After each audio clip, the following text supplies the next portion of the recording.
Hello guys, it's me Kevin again, and today I'm reviewing this lens, which is the Sigma 16mm lens, which is the best value for under $500 that you can buy right now. All this is in my opinion, but I want you guys to have an honest opinion about this thing. That's why I'm doing this video.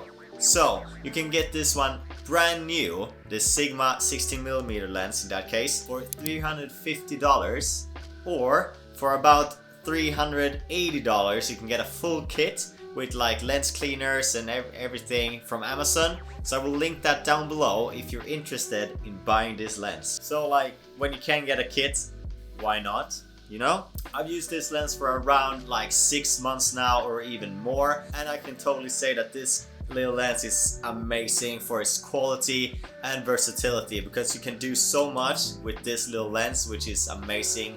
I guess I do a lot of different content. This one has become my go-to favorite that I always use basically. So because it is a 16mm lens, it does have a very wide like angle, which is super nice for most things like vlogging or video that you need to make. So this one is like super good for people that wants to do vlogging, content creation, or even some smaller professional work. This can be your go-to lens also. So I've been using this lens for both professional and personal use already. So many of my videos, as you can see here on YouTube, is actually shot on this lens right here, which is super nice. Then you can actually see the good quality that this lens has. Right now I'm filming this video here on my iPhone 13 Pro, so that's a little bit different, but this still has a very good depth of field in this video, for example, which makes this really nice blurry background. So if you want to upgrade your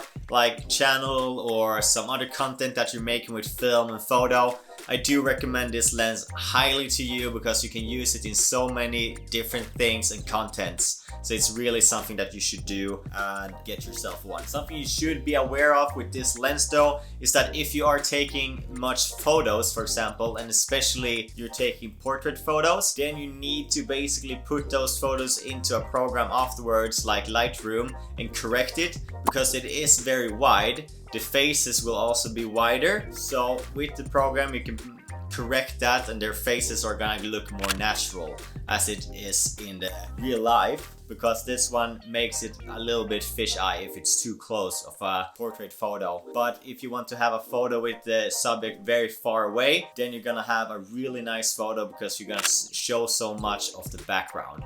So it's just depending on what type of photos you're taking. And if you are taking a lot of portrait photos, I do recommend you to have a lens that is around 70 to 100 millimeters. It says that these are the ones that makes your face looks the most natural to what it does in real life. So that's something to keep in mind when you're taking portraits, especially the ones you're taking very close up to your face. So in conclusion to this lens, do I recommend it to you? Definitely yes. I can definitely recommend this lens to anyone that are doing some kind of creative content.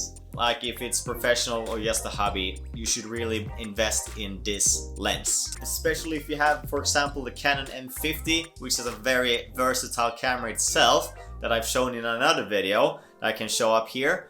That one fits perfectly for this lens, and you don't even need any kind of adapters, which is super nice. So as I said, check this one out down in the description below, and if this video gave you any value, please consider liking the video and subscribing to the channel so you don't miss any more of my content that I upload every week. And also, it's all about filmmaking, travel and photography. See you guys next week. Have a good day.